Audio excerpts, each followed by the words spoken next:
Right, well, I've got 8 o'clock. Might see a couple folks joining in as we get started here, but thanks for those of you that joined us this morning. First meeting for Project Wildfire in 2022, so happy New Year, everybody. Even though, geez, we're just racing right through January here. So a lot of you already have, but just a reminder, if you don't mind, to provide just a short introduction in the chat box, name and any affiliation would be useful, especially for anybody new that's joining us. And I want to thank Andy, especially from Country Financial, who is joining us today as a potential adding a perspective from the insurance industry, which we've been missing for a while since Gary Giffin's retired. So again, in January, we typically go over our in December, we kind of do a review of our 2021 program of work, and then in January, we try to look out for what we're going to do in the coming year. So Boone's going to give us a little bit of overview and hopefully some discussion or thoughts from you all on 2022 activities. But before we dive into that, I just wanted to offer up if anybody had any questions or corrections on the minutes, and then if you do, you can go ahead and come off mute or drop us something in the chat. Otherwise, we'll move on to any short monthly program updates before we roll into our program of work for the coming year. And with that, I'll turn it over to Boone. Okay. So I think we'll run through a couple of different things, and then as we go through, I'll try to make sure I pause to answer any questions if people have questions on any of the specific projects that we're working on, and we'll just roll it all the way through, and then we'll finish up like our normal meeting here with the roundtable. But first, let's see here. And of course, right, I just did all this and now it's not moving. There we go. So I thought we'd run through our mission statement. I'll look at the strategic objectives, the program of work, and then we'll dive into all the planned activities for 22. And I think that's where we'll have most of our discussion is with those planned projects. Let me see if I can do this. I've got one screen today, so it's a little bit different than usual. So let's see. First, I'm going to jump onto our strategic objectives. Let me minimize my thing. Okay. I think you guys can see that. Do I need to zoom in a little bit? I'll zoom in regardless. Yeah, that's a little better. So as we can see, we've got our mission statement of what we're up to or what we hope to achieve with Project Wildfire: prevent deaths, injuries, property loss, and environmental damage resulting from wildfires in Deschutes County. So that's kind of the overarching what we're up to every year. And then this is the strategic objectives. I'd sent this out in an email. It may not have made much sense, so I thought it'd be good to definitely cover it. But we've got goals that fit beneath that mission to help us achieve that mission. So each goal has objectives that we work on, and I'm not going to read each one of these, but you have goal 1, objective A, or whatever it may be, and throughout all of these goals, and all of that will roll up into our program of work for the year. Let me go to the top. Our program of work, and then within that program of work, we kind of have the generic programs that we work on, some more specific than others. But the CWP, no, that does not work very well. CWPP, outreach, education, outreach and communication, Firewise communities, steering committee, our fire adapted communities. And then we've also got a pretty good list of projects and things that just go on every year that we don't necessarily need to call them out individually because they're just continually happening. And this is also on our Project Wildfire webpage. I can find that later and send it back out in a follow-up email. But this is where we end up kind of capturing a lot of the projects that we're working on. So back over here to our PowerPoint. That's where my mouse go. Okay. So we've got our planned activities that we're hoping to accomplish through the year. And this is kind of a long list of them here, or a list of them. And this is highlighting them. Of course, there's lots of small things that I probably will miss today or left off here just for the sake of time. But some of them are more standing, like our Redmond's CWPP. So let's see if I can get to that. Down here. So thinking about our CWPPs this year, it's the Greater Redmond CWPP that will be under revision. So if you go to our story map, you can still find this as a shameless plug to kind of keep people thinking about the place as a resource to follow along with our CWPPs. But I jumped into the CWPPs under revision. And then as we scroll down through here, there's the 8 steps that we do, but also talks about the revisions that are planned. So it's time to update it. Of course, we've got Bend is already done, but Greater Redmond is coming back up. So Bend will rotate to the bottom of Greater Redmond for 2022. And then if you're looking on this webpage, as we kind of plan out the next year, we're also providing that place that if you want to sign up for the email list and stay up to date with those revisions as they happen, you've got that here to be able to do. You can just click on this link and then it'll take you to a place to subscribe to the email list. And then we'll keep you updated through that email list. So thinking about the Greater Redmond CWPP this year, we'll be pulling together a lot of our usual partners, Forest Service, BLM, Oregon Department of Forestry, but we'll also be looking at pulling in quite a few of our partners that have helped in the past revisions. So some of our communities over there, Redmond Fire Department, of course, but some of the communities that we have that fall within that CWPP, I believe Eagle Crest participated quite a bit last go around, and I would guess they're going to again this year as well. The city of Redmond as well, and a few other folks, but we'll be heading down that road. My plan is to, as we kind of come through January and we settle back into February, I'm hoping to start the gathering partners in February and lay out a plan for that to get done earlier in the season. If I can get it done before we get through fire season, I will. And that would be the hope, is that by the time we roll around to June, we've pretty much got it buttoned up and we're ready to grab signatures. That's a quicker timeline than what we did last year for the Greater Bend, but I think it's pretty doable, especially as I'm kind of learning the process and getting a little more efficient at setting these meetings up and coordinating everybody. So if you're one of those entities or interested in it, you can sign up for the emails, but also you can expect an email from me inviting you to be part of the steering committee work group to revise that CWPP. Any questions on the CWPP before I jump to the next?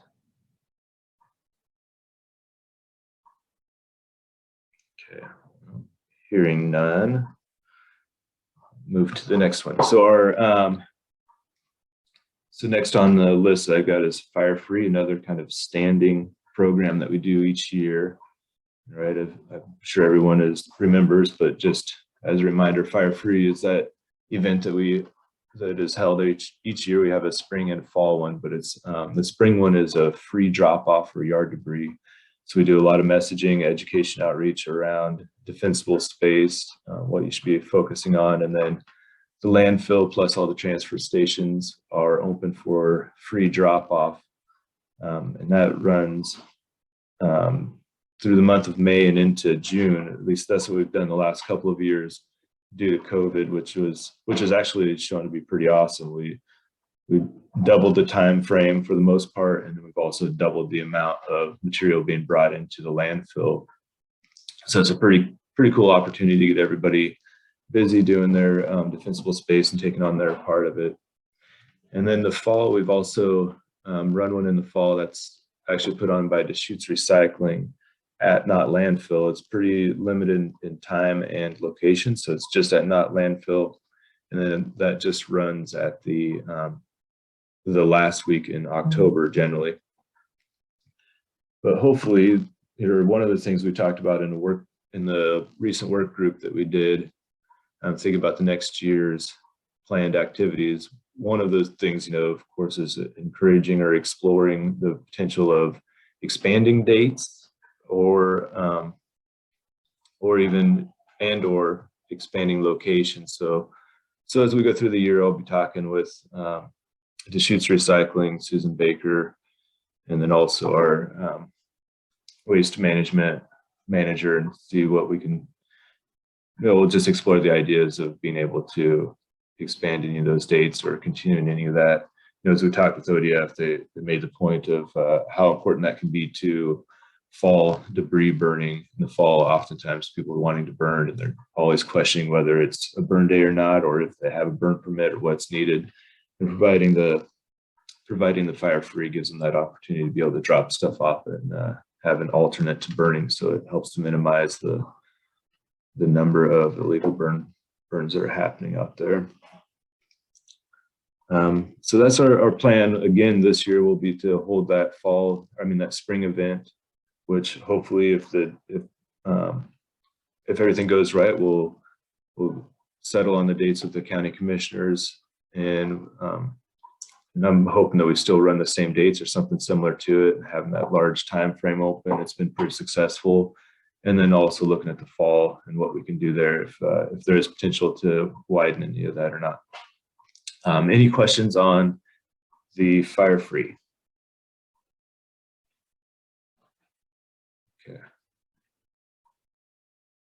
Okay. I can't see anything, so if there is, I'm relying on Ed to kind of call it out if anyone's raising their hand or anything. The next on my list is the defensible space classes. So we're always working to help with the education of our communities, of course, and a lot of that comes through our defensible space classes. So if you remember, thinking back a couple of years ago now, I think it's been 3 or 4 years ago that we started an 8-hour course that we were doing with the help of Paula up at COCC. And then it was an 8-hour day. We were pulling in partners, Oregon Department of Forestry, Project Wildfire. Ed helps out teaching a lot of that as well. OSU, and then local fire departments too, helping to put on the class. But it was an 8-hour class. Then when COVID hit, we had to kind of rethink that and how we were going to do it. Obviously we're not doing the in-person stuff. So we started doing a 4-hour class. We, believe it or not, it actually feels like we're covering the same content, but carved 4 hours off of the class, which I feel like is amazing. Like it would have been impossible, but we did it. But we made it 4 hours, made it virtual, still involved those partners so we can still help to have the depth of instructors to teach the class. We put on 2 of those last year and 2 the year before. And right now the plan is to continue with those classes as we're able to put them on. Timing of that stuff was spring last year, and I'd like to keep with that again this year. So as we think about March and April, we'll be working on CWPP, but also we're planning to put on a couple of classes that will be 4-hour classes. There were a few thoughts in those classes that Ed and I have kicked around, and we talked in our work group the other day when we talked over the program of work. One is, this last year I was approached by, well, I might get it wrong, but it's ASLA, it's the American Society of Landscape and Architecture. I believe that's correct, but it's the local chapter. They were wanting to know how they could participate, and we talked about possibly putting together a class that would offer continuing education credits, but we would condense it again just down to a couple of hours, and just really honing in on the things that landscapers are going to want to know when it comes to vegetation around homes and stuff. So covering the defensible space, but just good practices with vegetation and landscaping. So we're hoping to maybe put something together with them. I haven't talked to them in a couple months, but we emailed back and forth, and we were supposed to reconvene in February. So hopefully I'll be talking with them in the coming weeks and begin to kind of explore that idea. If we could do it, it'd be awesome to be able to use their network to kind of reach further into the landscaping kind of side of things. You know, a lot of development going on across Deschutes County. So it would be really nice to be able to focus in on those folks, so we're not following around and redoing a lot of the landscaping that's happening in Central Oregon.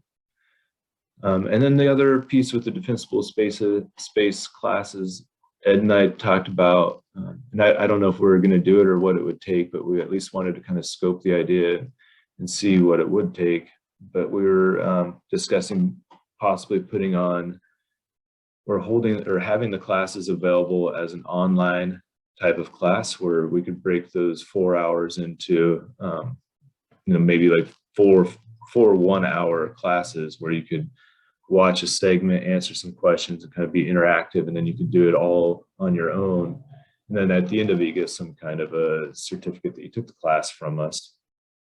And the thought would be that if you don't have the 4 hours, or because 4 hours is a long time to be on a Zoom, but you would be able to just watch videos and do it at your own pace. I'm picturing someone like myself, or somebody with a regular 9 to 5, and the only time they have available is their lunch hour, is something they could watch through their lunch hour or whatever, and take a class and kind of know what to think about for a defensible space. But that's our plan this year, is to put on that defensible space class, the 4-hour virtual one, sometime in the spring, likely early spring, March, April, and then be working with the landscape architectural group on some kind of a continued education, if that pans out, or they continue to feel that would be worth it. And then kind of scope the idea of how would we set up some kind of a virtual class that would be 1-hour segments. Any questions on the defensible space class? I just want to say that's a great idea to solve. What a great solution to an issue, because you're right. 4 hours on a Zoom is really trying, but I love spreading it out like that. So yeah. If you need any help, I'm in with that.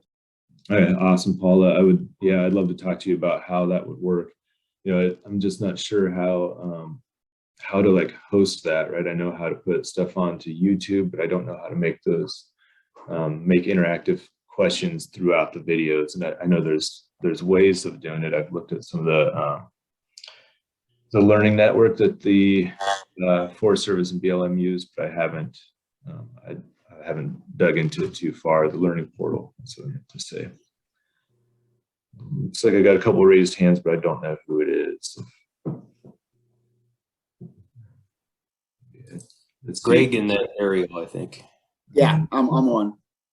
I was just wondering, the landscapers is a good thing, but do we have something similar to that for builders? I mean, when people develop divisions, that's one thing, but how about the people that are building single homes?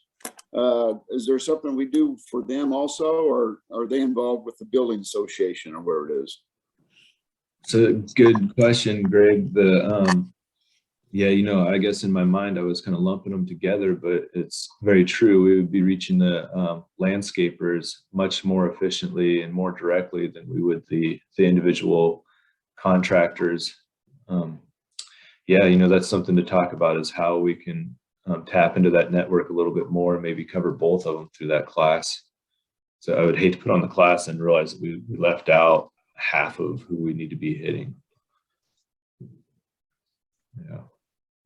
I guess I don't have a solution other than we just try to network that way and aim that way and make sure we're thinking about it as we're moving forward. I got a suggestion on that one. Since the certificate to occupy new construction, which builders do the new construction, requires landscaping in most of our communities here in Central Oregon. Starting with the landscapers is probably a really great place to get going.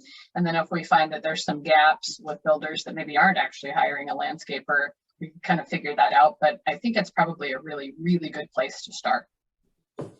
Okay, so just to clarify, Brandy, you said that when they get that permit to occupy a space, they have to have a plan for their landscaping as part of that permitting process. So if we are hitting landscapers, we're likely going to be hitting that niche. Well, the plan for landscaping comes way at the beginning when they do their plat for subdivision or the construction, but the actual certificate to occupy the residence has to have completed landscaping. It has to be done. So I think targeting the landscapers is a really, really good place to start, because oftentimes the builder says, here's your budget, you know, get it done. Yeah. So that's probably you're going to cover a lot with that approach, I think, using the landscapers. Okay. Yeah, I see. Okay, and I can see the raised hands.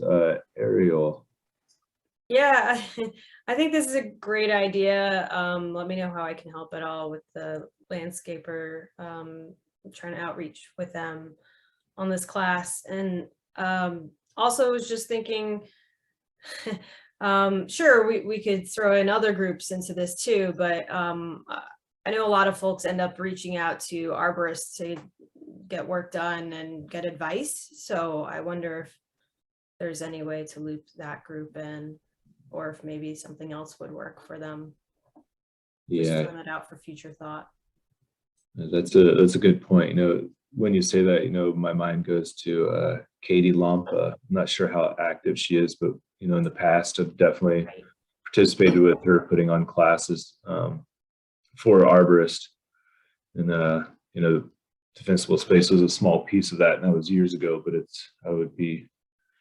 she might be a person to pull into the group a little bit more and see what she's working on and how we can work together on some stuff. Yeah, that's a good one. Okay. Any other comments or questions?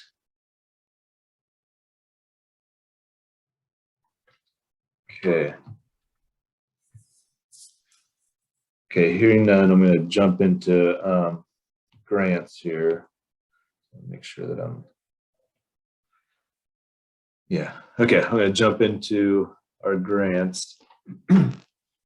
I don't have any other slides to really show, so you're going to be staring at a pretty boring screen there. But, you know, over this last year, we worked on several of them, some being the Joint Chiefs grants. So like the Buttes to Basin, which is new or newer. I work with NRCS, U.S. Forest Service, ODF. And so we've got some funding under that was just recently released to us. And that'll be focused up around the Sisters area. We've also got the a community assistance grant that was awarded to ODF, and then within that grant there was a $25,000 piece that was awarded to us, to the county, to work with our communities. So there's some funding up around Sisters that we'll be working on this winter or going through this next year. And I think that's going to total somewhere around 50,000. I may be off on that, but I have to look again. We've also got some FEMA funding that we've been working with Eagle Crest on. And then we also have some land east of Redmond that we're doing some work on that's also funded through FEMA. So those projects are ongoing. As a matter of fact, I think we just today closes some of the bidding for the FEMA stuff east of Redmond. And then the big one that we're looking at that I think all of us have a interest in is that Senate Bill 762. You know, there were several buckets of funding that were put together that I think you'll see us being actively working with. So, okay, I got some notes here. I want to make sure that I'm covering this correctly. Yeah, 762 is somewhat of a project all on its own. You know, between the funding and all the different buckets, right? So I'll run through that really quick. We have the Resiliency Landscape Program that was administered by ODF, and the funding, the application period just closed on that. So Ed and I were busy this last month putting together the application and pulling partners together. it's not our project, but we were the applicant. So we volunteered ourselves to go through compiling all the projects, compiling the budget, compiling the narrative, and getting that submitted. It was a pretty big lift. You know, when we started it, it was like, oh, you know, I thought the big part was going to be figuring out where the projects and who the partners were. But it was that, but also, you know, writing all the narrative and managing the budget. I have to give props to Ed. He did a really big lift getting that together and packaged up before he headed out on vacation. But pretty big one. So that one will have a little bit of work to do on. We have some funding for some of the county land that will be getting done, and I'm sure there's going to be some touch points here and there.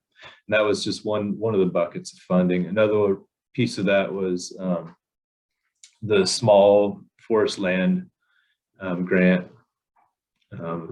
And the piece of that was focused on the Firewise communities. So Firewise communities, I think several of you guys on the call today applied under that grant, which closed last week. But you apply under that grant, and so the Firewise communities get their funding, but one of the back end pieces of that is the monitoring and the checks of the work that's getting done. And I've talked a little bit with Jenna Trinidad in Salem, and she hasn't come fully out and asked about it, but talking with her and with Ross Huffman here locally, there's going to be quite a bit of checks going on with those Firewise communities after the work is done to look at the work, to make sure it's done, take pictures, and just kind of showcase what was done. But it sounds like there's going to be some work involved with that, helping out to kind of facilitate some of that back end checks with those Firewise communities. I don't know how much my involvement will be, but it called out regional coordinators, and I'm listed as a regional coordinator, so I'm not sure how that'll work. Yet to be determined. The other one with the Senate Bill 762 will be the implementation of the defensible space and the building requirements, along with the education of that. So that's a piece that hasn't been fully rolled out yet. So we're still continually watching that process of the WUI definition, all of the building and everything to follow, I guess, the WUI definition, the classification of the landscape out here, and eventually getting to that implementation of the defensible space and building requirements and that education outreach. What that looks like now, I'm not sure in the long run, but of course we'll be following that process, and whatever's asked of us, we'll be working through. I think that's all of the grants. Ed, do you want to comment any on the grants or anything I'm missing there? I think you covered it. Yeah, I mean, they're kind of two separate things.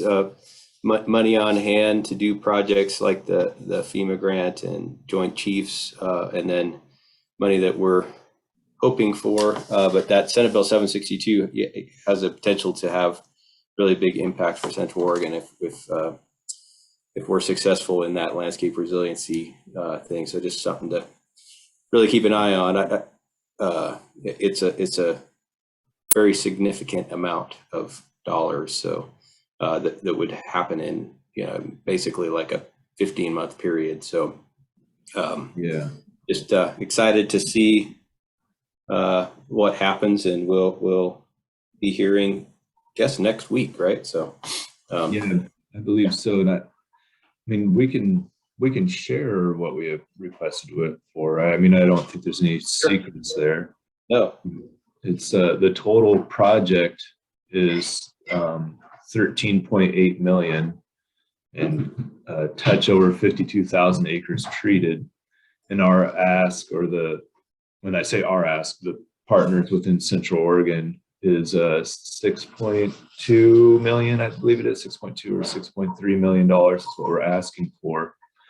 But it's pretty awesome. I thought it was pretty cool to see how many partners had something that they could pull together, and that we actually pulled it. It was pulled together, and there were people thinking about how we would be monitoring, showcasing, and storytelling. And it's like there was even a piece for that was in there. Ed and I didn't come up with the plan, another entity did, but it's pretty awesome to see how all that worked.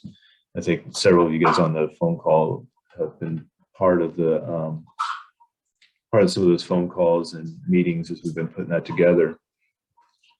I feel pretty excited about it. I hope that it does get funded, and it sounded fairly promising when we'd submitted it and talking with staff and ODF in Salem. They thought we had pretty good odds of getting some kind of funding through that. Pretty excited to see that one. Okay, any questions on the grants or any of those projects associated with Senate Bill 762?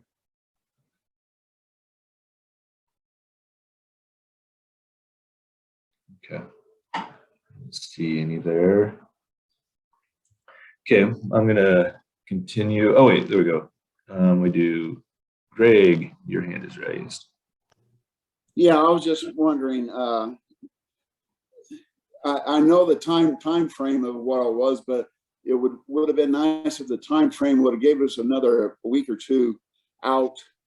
Because what happened with me, I would have put, I had a death in the family right here at the end of the year. So in other words, there wasn't any way for me to get this stuff together. And then I also, and another thing too, I also talked to Michael Orr of the Heart of Oregon, and this was last week, and he didn't know anything about the SB 762. And evidently the lady that was made that presentation wasn't there available for her. So in other words, I was sort of stuck not doing anything anyway. But that's my fault. But I just thought I'd tell you that I talked to Michael Orr of Heart of Oregon, and they were sort of sitting on their hands, he said, so whatever. Yeah, well, I'm sorry to hear that, Greg. That's a rough end of the year. But I do agree with you with the dates and everything. That was a tough timeline. You know, when Ed and I were just starting this meeting, we were briefly discussing that the timeline was pretty hard. We understand, you know, why it was so tight. They were trying to get the funding out as fast as they could, but it was really hard. It wasn't, you know, we didn't have that heads up to kind of work on projects or put together applications ahead of time for the most part, and then it closed really quickly. But what Ed and I were talking about was the fact that even those that applied, like we really would have liked to have been able to offer more of that sponsor that they were looking for the Firewise community, so folks could apply for funding under us. But being able to manage all of that was just the time and the capacity just wasn't there to be able to do it. So some of that stuff went by. But you hit on something else too with the 762 that I wanted to make sure that we were going to cover, and it goes into our Firewise communities to some extent, as well as the OCC funding that you just discussed that Heart of Oregon will be a part of.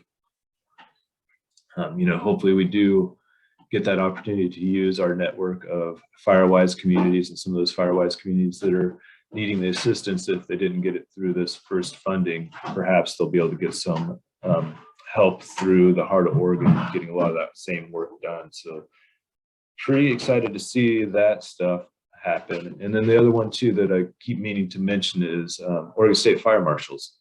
Not sure if Heather's on the call today or not, but OSFM also has funding that they're sitting on, and I'm not sure how that's going to get rolled out. I think one of the pieces that they're looking at is some of the education, so some of the defensible space type classes that we're putting on. I believe they're also looking at getting some classes from NFPA, some of those classes put on locally as well. So I think we'll see quite a bit of opportunity coming ahead of us for classes. And I think OSFM may end up with funding that's aimed more at individual homes and stuff, helping folks out with the defensible space. So a couple of places there, OSFM, and then the OCC, Oregon Conservation Corps, funding through Senate Bill 762.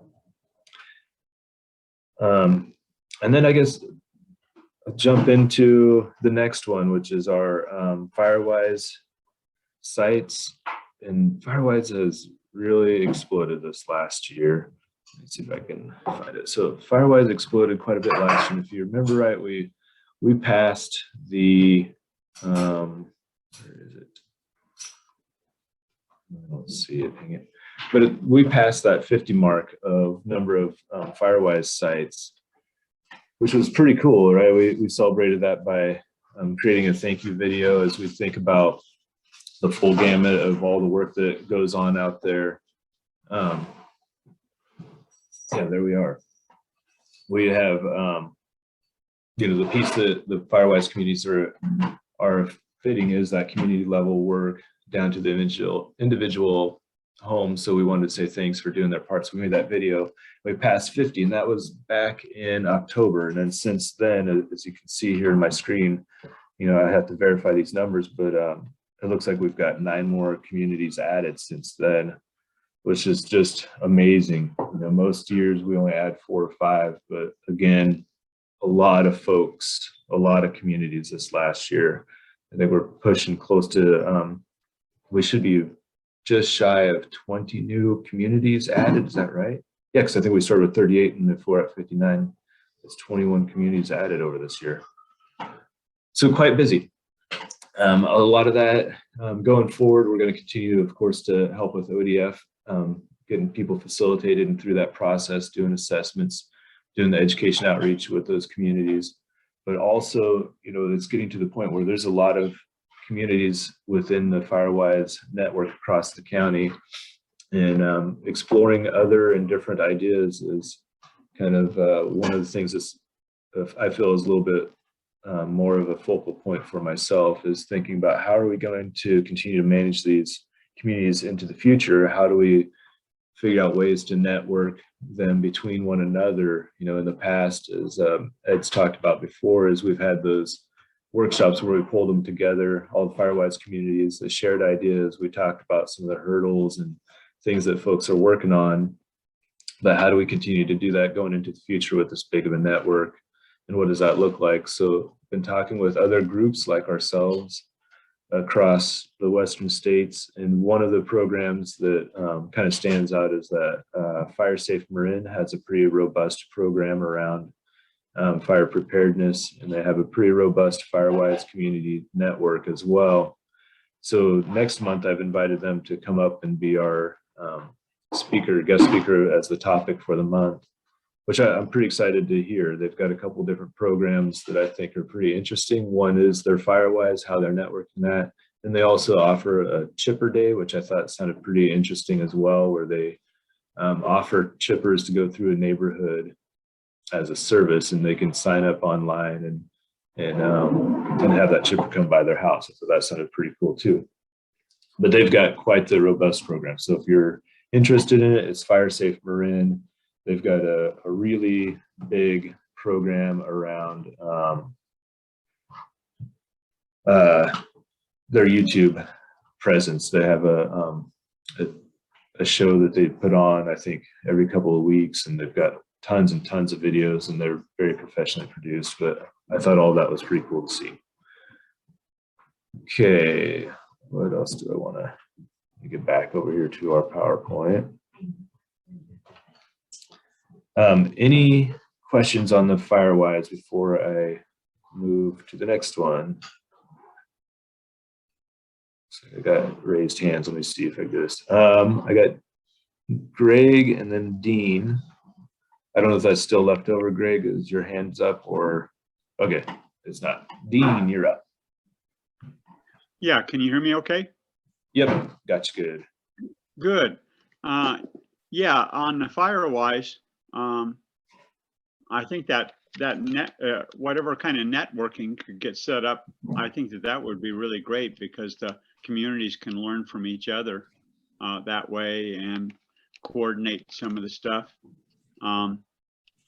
And then I think it's really great that the number of communities has expanded in the area so much, and it'd be even greater if we could promote Firewise more and get more communities involved. Although that's a lot more work for you, and it's hard for you to it's hard for you to keep up and keep all the balls in the air and run around to the different places. And so I'm really hopeful that maybe ODF can give some assistance in coordinating the Firewise program. Thank you. Yeah.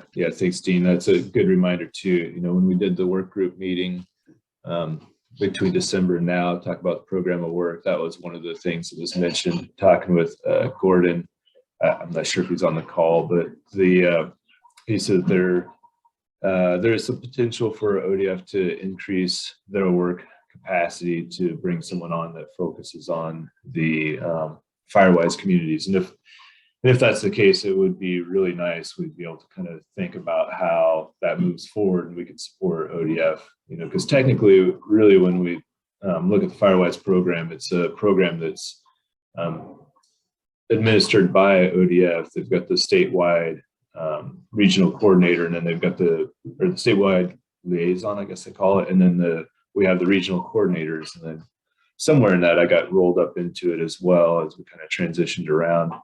But it'd be cool to have that kind of capacity on staff somewhere that is their focus, and they do look at and think about how those communities are working. Yeah. Well, excellent. Thank you, Dean.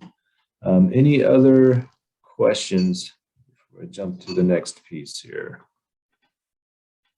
I haven't looked at the time. Okay.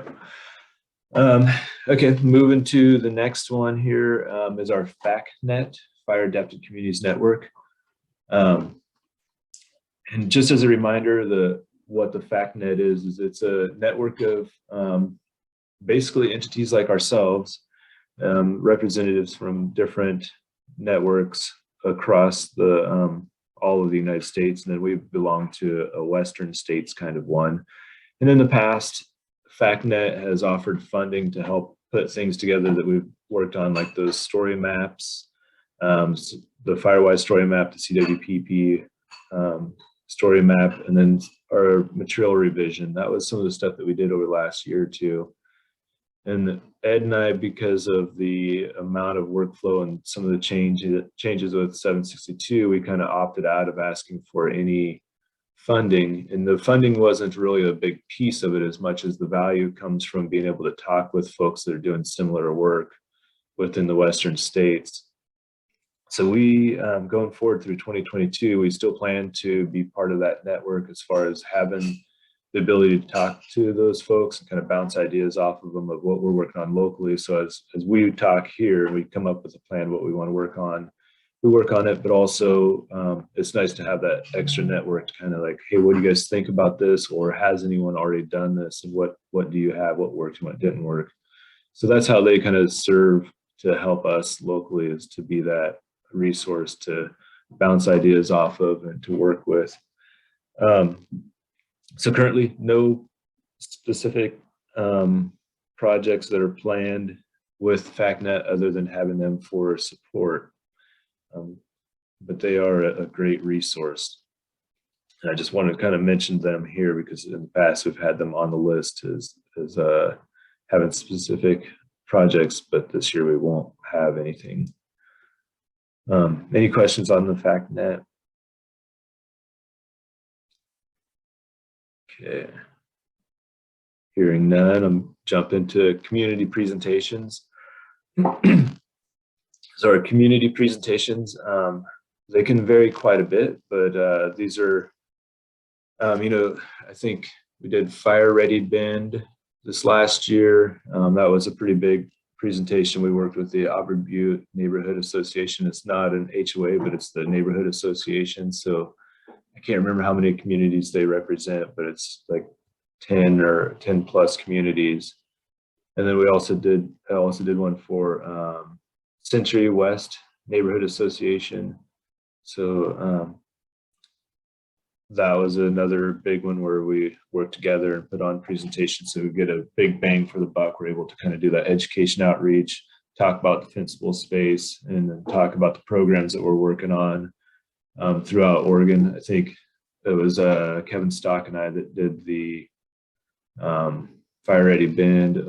and Jody as well did a presentation there, if I remember right.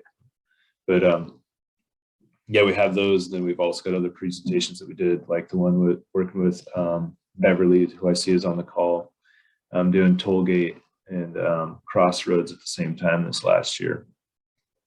So I would expect, that's a bit of an ongoing. We don't have any specific presentations that are standing out right now, but definitely ongoing that we'll continue to do those presentations as needed. If we're doing those presentations, Ed will definitely attest to it, that it's better to be able to do multiple communities than just one at a time, but not opposed to doing the one at a time either. It's just, if we can do lots of folks at once, it's a really good bang for the buck. Any questions or comments on community presentations, or any of them that I'm missing that we should be mentioning there?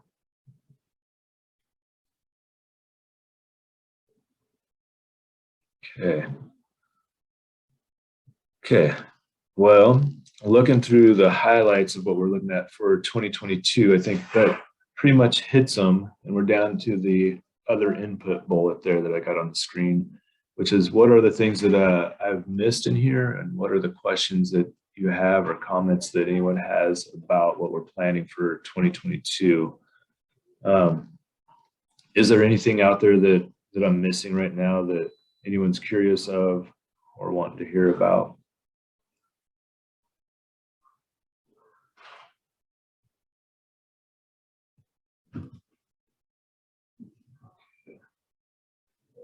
Okay, I'm not hearing any. And then Ed, is there anything you would like to add to the conversation that I missed in all of that? I don't think so. I'd just reiterate, it's maybe not the most exciting topic, but it does kind of set the direction for the year. So if you have other thoughts, feel free to follow up with either Boone or I after the meeting as well. And this can be a work in progress and be adjusted through the year, but this really does kind of set us out with the major pieces of the year. The only other thing I guess I would add is if y'all have other thoughts for presentations or learning opportunities that we can bring to the rest of the steering committee meetings over the next year. Boone highlighted one with Fire Safe Marin, which is scheduled for next month. I'm trying to work with a researcher from OSU that recently did a public opinion survey on wildfire, presenting some of those findings, but haven't got that scheduled yet. But if y'all have other thoughts on what we can collectively learn together through a 45-minute plus or minus presentation to this group, certainly send those ideas our way, and we'll try to work them into the schedule. That would be great if you have input on that. Yeah, awesome, thank you. And that reminded me of a couple of things. I will send out our topics for 2022 in the follow-up meeting. I've got them loosely scheduled out. Those are all pretty flexible. And like Ed said, we definitely want to add to them if you've got topics. And then the piece that I failed to mention earlier, it's in my notes here, but I forgot about mentioning it, was under the others, the other input, other things to be thinking about. As we've been collecting a lot of stuff, with Fire Free, and then that has become close to or approaching problematic with what do we do with all that debris. But there's biochar and other cogen types of things going on, so we'll be exploring some of that as well through this next year. There's a webinar series that I'd signed up for recently to kind of see what people are doing with some of that debris. So hopefully, if we're able to bring that to the group too as a topic, we will do that too, just to kind of see what everyone's doing in the industry. Dean, looks like your hand's up. Yeah, Boone. I made a couple notes here. The Redmond CWPP, I was happy to see that there was some community representation in that that's going into that process. I think they're all from Eagle Crest, but still, I think that's valuable to have community representation in addition to into the different agency partners. And then arborists were brought up, and the arborists in this area in South County, I think that they're pretty much on board with defensible space and what those needs are, and they kind of promote that when they get called out just to cut down a hazard tree or something. But one thing I've noticed is that there's all kinds of arborists that are coming from outside the area, and I don't know exactly if they're all filled in on that. And then tying in with that is the builders, the landscapers were mentioned, but I think that there's going to be requirements actually for building, and maybe even in advance of that, the builders could get a heads up on how to build structures that are more ember resistant. Let's see. And then on the community presentations, I think that's really a good idea, rather than go to each community, for instance, to promote Firewise, to work with larger groups like neighborhood associations. I think that something like that might be able to get set up in this area, because we have, I think, over 24 communities, and some of them are more organized than other ones. But if we can get even one representative from a community, that would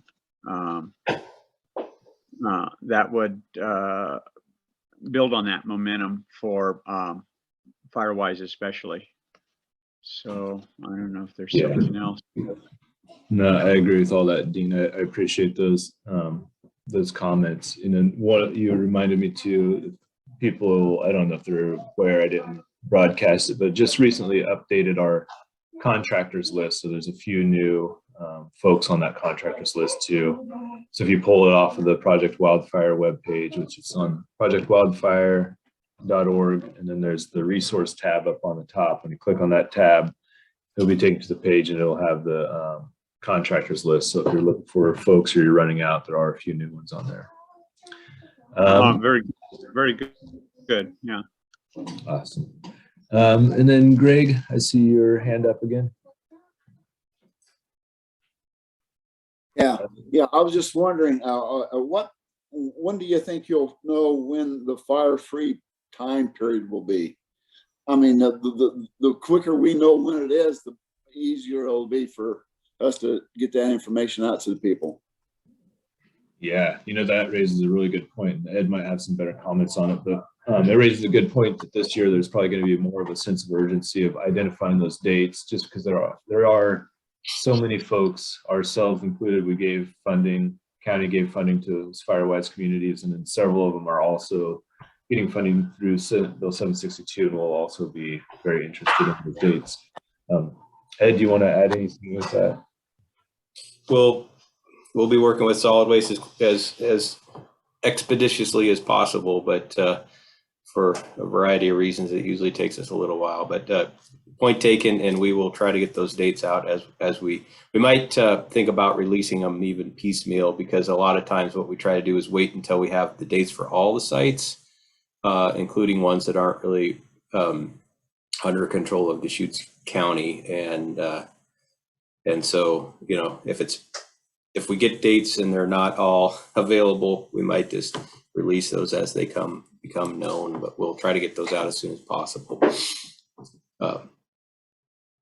We do know, just to share, that we thought that last year was our last year of having a site on the west side of Bend, and Brooks Resources provides that site, and actually let us know that we can use that again this year. So that's good, and we'll just try to align that with the rest of the dates with not landfill.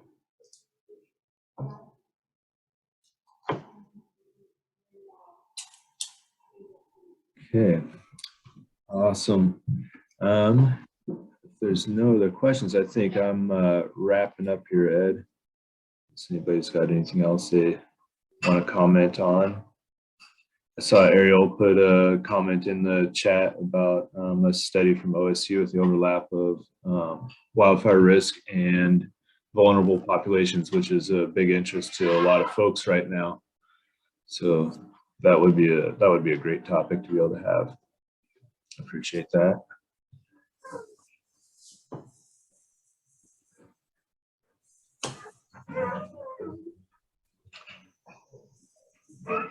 Okay, Ed, well, I think I turn it back over to you for a roundtable if you're ready for that.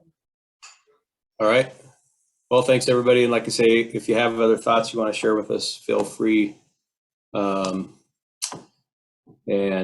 we'll have an external presenter, so you won't have to listen to myself or Boone next month, and maybe get a little variety in here. So, but thanks for indulging us. Like I say, it is important to kind of set our course for the year. So I noticed a couple of folks needing to move on to a 9 o'clock meeting. So thanks for joining us. I can go down the list. Maybe I will just go down the list, and if you have something to share, great. If not, you can pass. Maybe I'll just for fun start at the bottom of my list alphabetically and work the way up this time. And so that would mean that Todd with the Deschutes SWCD would be first, if you have anything to share. Thanks, Ed. Right now, just the Deschutes SWCD is working hand in hand with the Natural Resources Conservation Service, with a lot of the folks that have contracts with the Joint Chiefs Initiative.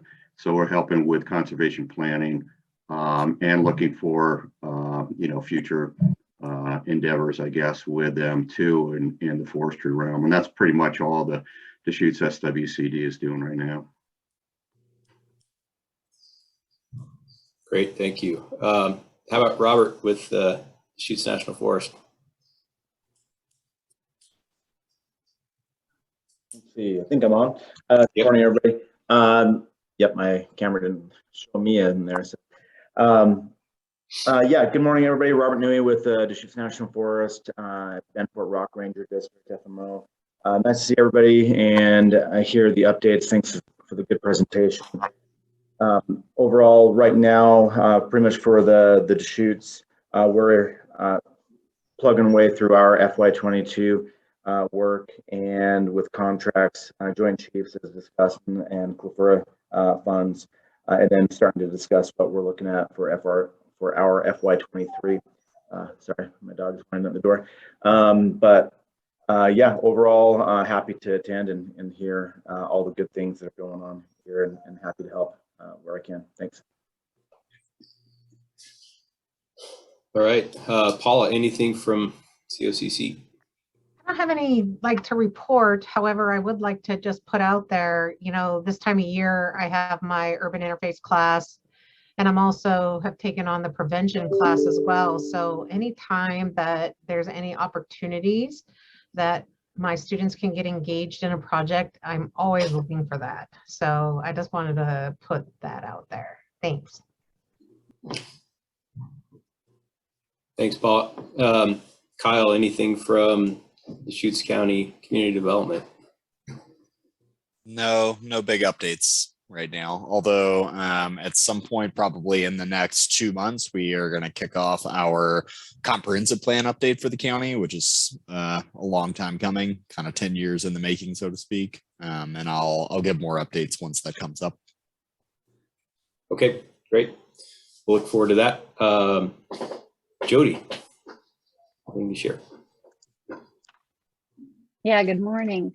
So we're gearing up for our February 3rd cross-boundary collaboration session to strategize about all the various funding that's coming towards Central Oregon, and working with stakeholders and partners on identifying those projects. In particular, we realized we got a little behind the ball on the BRIC grant, the Building Resilient Infrastructure Communities, through FEMA. And so we want to make sure that we're ahead of the game in October and actually September. So that's a piece. My co-coordinator, Dr. Jen Fenton, is finding more grant opportunities. And the latest one that she came up with that I can share with you if you want, she wrote a summary paper, is the Rural Business Development Grant that I know some of you are familiar with. But she's been great at finding some of these grant opportunities and bringing them forward, and can help write a grant. So I wanted to put that out there as well, as long as it meets the goals of the cohesive strategy and falls within our framework of our program of work. She's available to help add capacity and help get projects done. And then the other things we're looking at for the spring, we'll be doing a prescribed fire tour. We're going to be nailing that down here in the near future, where that's going to be. We may actually have a partnership with the tribes at Warm Springs to do it up there. So we're spending some time focusing a bit more in Jefferson and Crook counties in the northern part of Klamath right now, because Boone and Ed do such an awesome job with Deschutes. So don't feel like you're being left behind, but we're just giving a little extra love to our more rural partners right now. And we're going to stay engaged with all 4 counties on our landscape. But we have a pretty exciting year ahead. We're looking forward to it. We're meeting with our steering committee this Thursday, and we'll be setting up regular meetings for the rest of the year for them. So that's about it in a nutshell for us. But thanks for the presentation today, guys. It was nice to hear what you're doing and where we can partner this year. Thanks. All right, and Gordon, anything to share from Oregon Department of Forestry?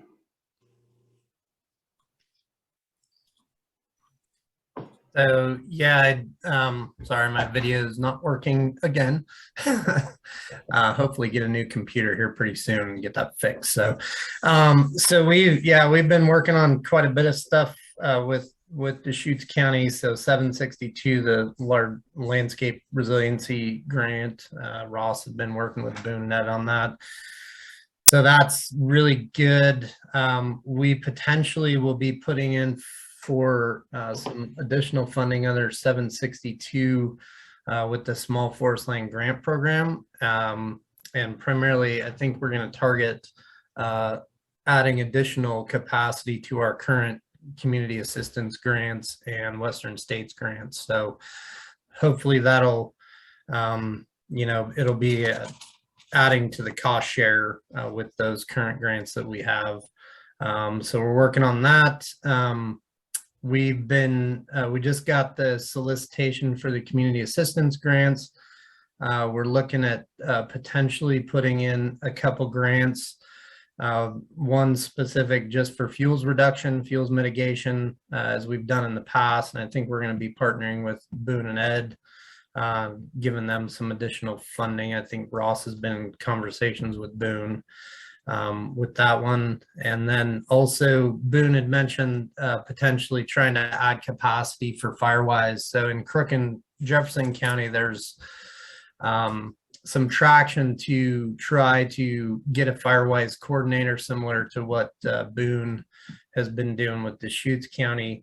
So we threw out the idea, and we'd potentially be going after a grant to actually get an FTE to kind of coordinate that Firewise stuff within those 2 counties, and then add additional capacity for the unit.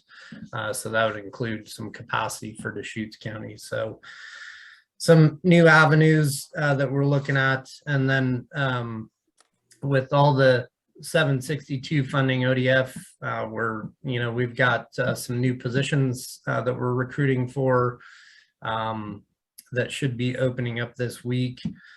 For the district fire planner, and then also an additional wildfire soup. So those should be open this week, and hopefully get those recruited for. And then we just did a recruitment for NRCS Grants Forester, and should have that finalized hopefully within the next few weeks. So by the end of the month, we should be able to tell you who we selected for that. And that'll be working on the unit, all 3 counties, primarily just to give us some extra capacity with our grant programs and NRCS and other forestry related type work. So that's about all I have. Well, that's a fair amount. Thanks for sharing. Yeah, lots of new people potentially coming on scene. So good to hear. Greg Bryant, anything from Deschutes River Woods? I don't have anything at the present time. Thanks. Okay.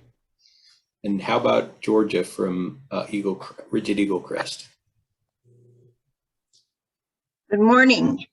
As was mentioned earlier, the Rigid Eagle Crest has been awarded a FEMA hazard mitigation grant and has begun its implementation of the grant program. This program will create shaded fuel breaks to prevent crown fires in the area. We are also working with funds received for a Deschutes County Fuel Reduction Discretionary Grant, which will be used to reduce fuel on the remaining 79 vacant lots on the ridge. And we've also applied for funds through the Small Forest Land Grant under Oregon Senate Bill 762. We thank ODF, Project Wildfire, Deschutes County, and Eagle Crest residents for their support in these efforts. Thank you. Great, thanks, Georgia.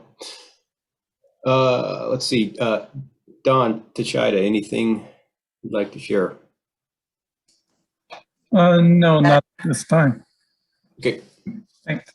Thanks for joining us. Dean Richardson, anything from GDRC? Yes. Good morning, Ed, and all. Since this is the first meeting for the new year, I just want to start off by thanking you and Boone for coordinating Project Firewise and keeping the meetings going, and everybody that participates. I think it's really great that you know, we're working together.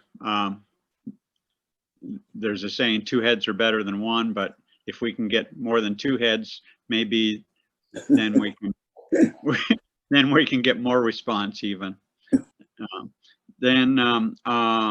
Ariel had mentioned about the social vulnerabilities, and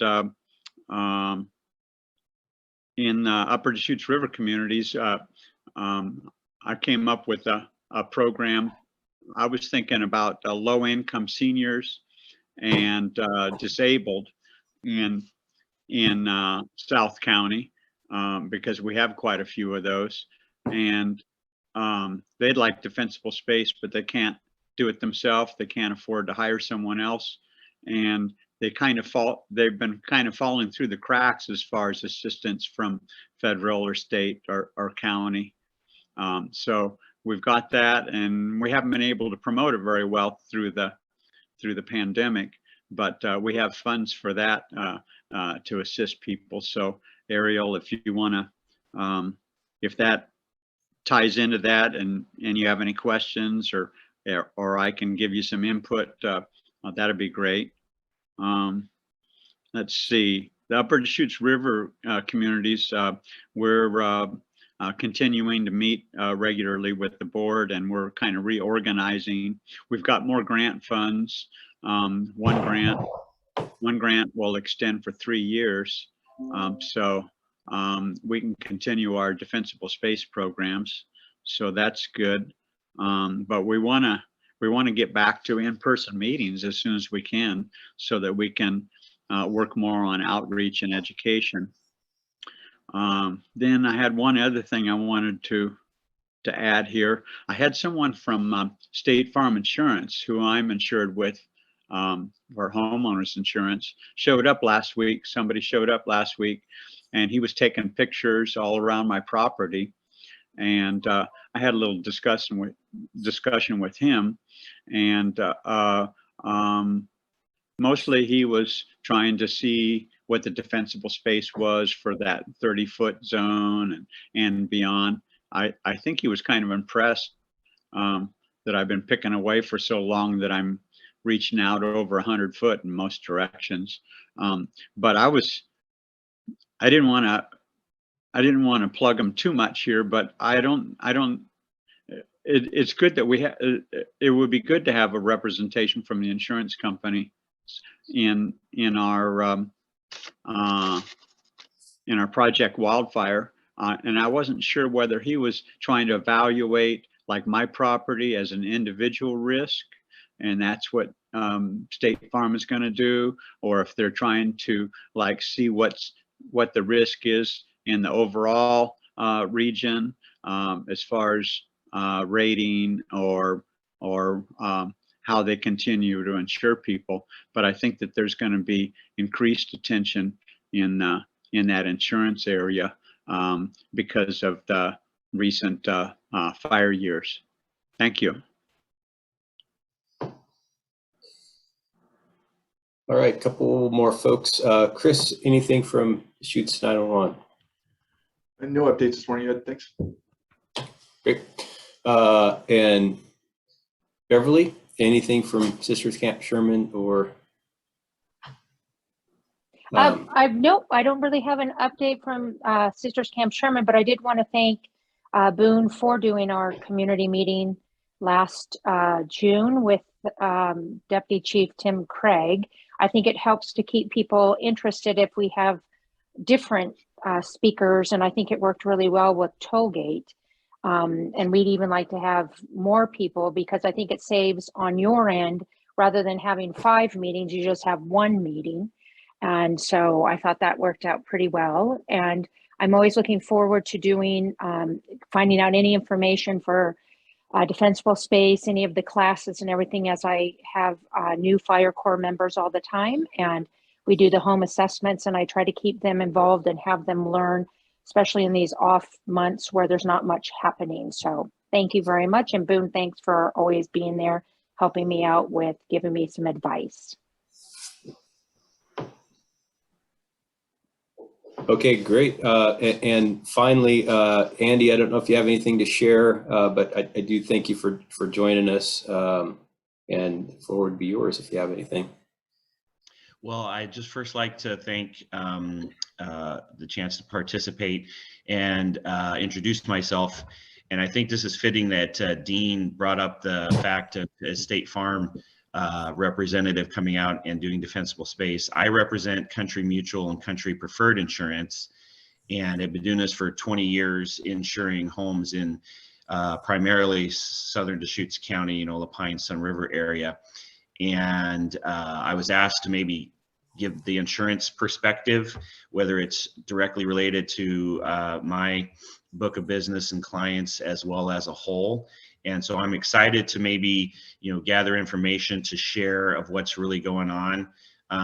Dean, one of the things that State Farm, Country, American Family, some of these preferred insurance carriers, the landscape on how they rate and underwrite these risks is changing dramatically and fast, where it's going to make properties possibly even ineligible for coverage with certain carriers in the areas we live. And so I would like to just share information as well as learn from all you guys on how it's going to affect the individual homeowner and the costs or the premiums to go along with insuring the properties and keeping insurance in place. So I'm looking forward to visiting with all you guys and being part of this process if you would have me, and continue sharing what I know and maybe asking a lot of questions.